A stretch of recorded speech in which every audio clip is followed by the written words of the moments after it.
We're back with the brilliant Bruno Mars, and so I know you're doing the residency, and someone told Everyone knows Bruno Mars, the performer, but nobody knew the real Bruno, the kid who did nearly 1,000 shows before age 10, the teenager who slept in an abandoned zoo, the man swirled in $50 million gambling debt rumors and a 13-year relationship that ended in silence.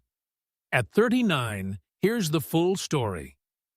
Long before he became a familiar face on television, Frank Fritz had already developed a remarkable comfort with performing in front of crowds. From an incredibly young age, he showed a natural ability to entertain people and command attention.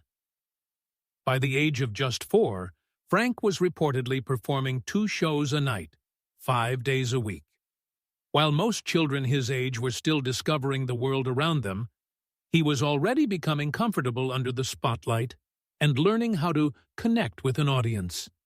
At 5, he reportedly found himself performing during halftime at the Aloha Bowl in front of a crowd of around 40,000 people. Instead of being overwhelmed by the enormous audience, the young performer managed to capture their attention and steal the show. Just a year later, at the age of 6, Frank appeared on the Arsenio Hall show, giving him another opportunity to perform in front of a national television audience. Those early experiences revealed something that would remain part of Frank's personality throughout his life: an ability to entertain, connect with people, and make an impression. Long before antique picking brought him television fame, Frank had already learned one of the most important lessons of show business: how to make people stop, watch, and remember you. Frank Fritz's childhood took a dramatic turn when his parents divorced when he was just 12 years old. Until then, performing had been a major part of his young life, but the family's separation brought an end to the act and created a period of serious instability. The family struggled to find a stable place to live, and Frank, his father, and his brother reportedly experienced periods when they had nowhere conventional to stay. Their circumstances became so difficult that they sometimes slept in cars, on rooftops, and even in an abandoned bird zoo. For a young teenager, those experiences were anything but ordinary. The contrast was striking. Frank had once been performing in front of enormous crowds, but behind the spotlight, his family was dealing with uncertainty and hardship. Those difficult years became an important part of Frank's early story. They showed a side of his life that audiences would never have known from watching him on television decades later. Despite the instability, Frank continued moving forward.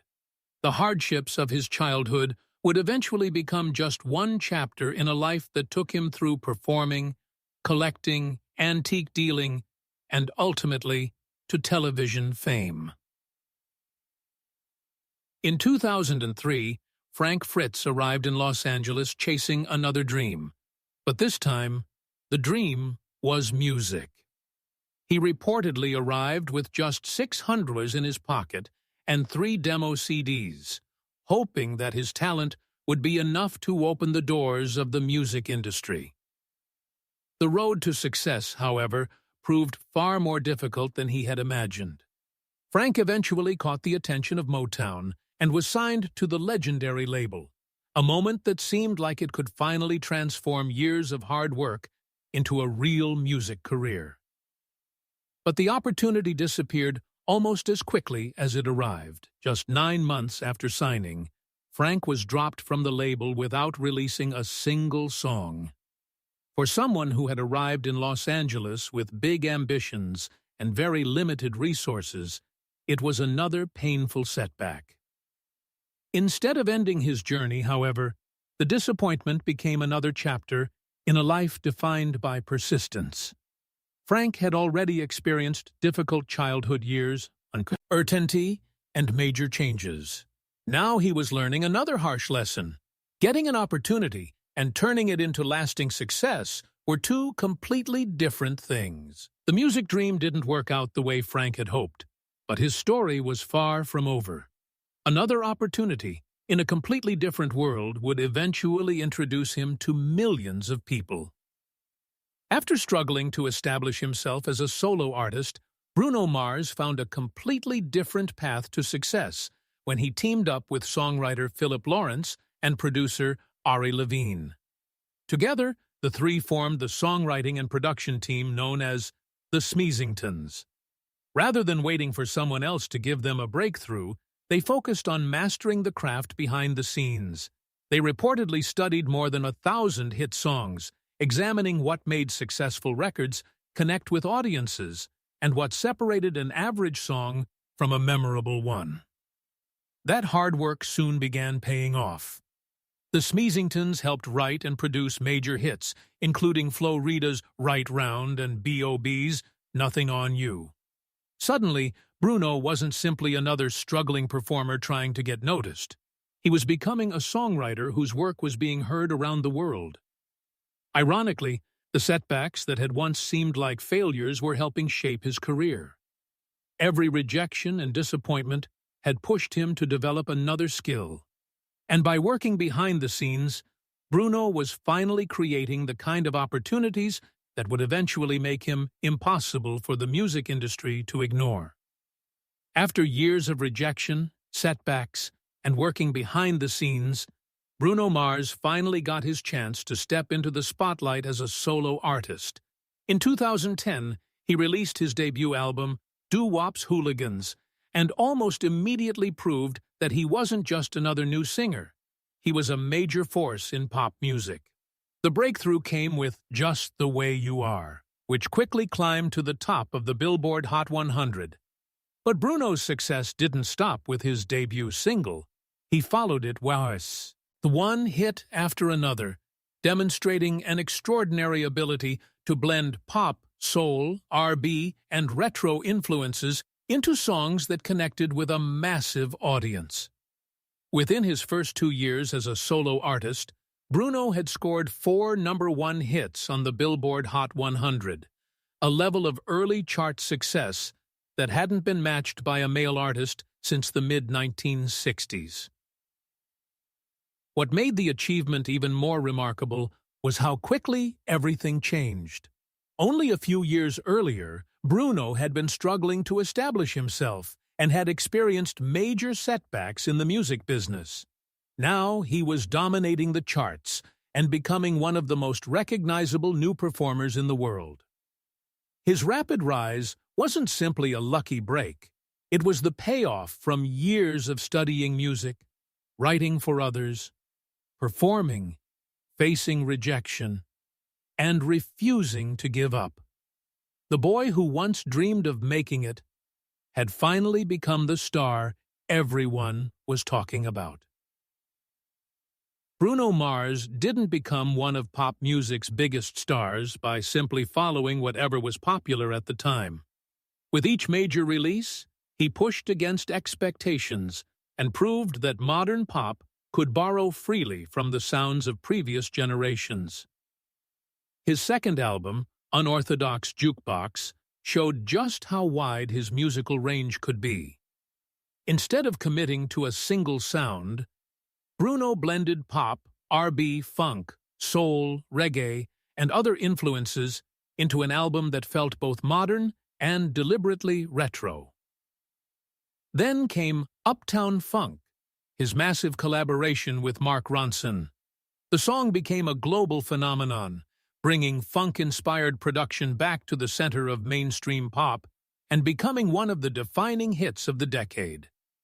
But Bruno's most complete statement came with 24K Magic. Released in 2016, the album leaned heavily into the sounds of 1980s and 1990s R&B, funk. The achievement confirmed something Bruno had been proving throughout his career. He didn't need to choose between nostalgia and modern pop. He could take sounds from the past, reinvent them, and turn them into something that felt completely his own. Bruno Mars took his love for classic soul, funk, and R&B even further when he teamed up with Anderson .Paak to create Silk Sonic. What began as an unexpected collaboration quickly became one of the most talked-about musical projects of the era. The duo deliberately embraced the sound and atmosphere of classic R&B, drawing inspiration from the great performers of previous generations while giving the music a modern polish. Their debut album, An Evening with Silk Sonic, was designed to feel like a lost record from another era, complete with vintage-style production and live instrument energy. The project became a major critical and commercial success. At the 2022 Grammy Awards, Silk Sonic took home the night's biggest awards, including Record of the Year and Song of the Year for Leave the Door Open. The success also demonstrated Bruno's ability to reinvent himself without abandoning the musical influences that had shaped him. Instead of chasing whatever sound was dominating the charts, he and Anderson .Paak created their own musical world, and audiences followed them into it. Silk Sonic proved that retro music didn't have to stay in the past. In Bruno Mars's hands, it could become fresh, fashionable, and commercially powerful all over again. Bruno Mars proved once again that his ability to create global hits had not faded with time. His recent collaborations introduced him to new audiences while showing that his signature style could still dominate the modern music landscape. One of the biggest moments came with Die With a Smile, his collaboration with Lady Gaga. The emotional duet quickly became a worldwide streaming sensation, combining Bruno's smooth vocals with Gaga's powerful delivery. The song's success demonstrated that a classic, emotionally driven pop ballad could still compete at the highest level in the streaming era. Then came APT, Bruno's collaboration with Rosé. The track became another global phenomenon, combining Bruno's retro pop instincts with Rosé's K-pop influence. Its catchy sound and instantly recognizable hook helped it explode across streaming platforms and international charts. Together, these collaborations showed just how adaptable Bruno had become. From funk and soul to contemporary pop and K-pop, he continued finding ways to make his sound work across completely different musical worlds. More importantly, the success of both songs proved that Bruno Mars could still create major cultural moments years after his initial breakthrough. His career had evolved, but his ability to turn a collaboration into a worldwide event remained as powerful as ever. In 2024, a sensational report claimed that Bruno Mars had accumulated a staggering $50 million gambling debt connected to MGM resorts. The story quickly spread online, creating headlines around one of the biggest financial rumors ever associated with the superstar. But there was a major problem with the claim. MGM publicly denied it. The company described the report as completely false, pushing back against the idea that Bruno owed MGM anything close to the reported amount. Rather than allowing the rumor to define the story, Bruno later appeared to address the controversy with humor during a performance. His joking response gave fans another reason to talk about the bizarre headline, while also making clear that the reported $50 million figure should not simply be treated as established fact. The episode became a reminder of how quickly celebrity financial rumors can explode. A dramatic number can dominate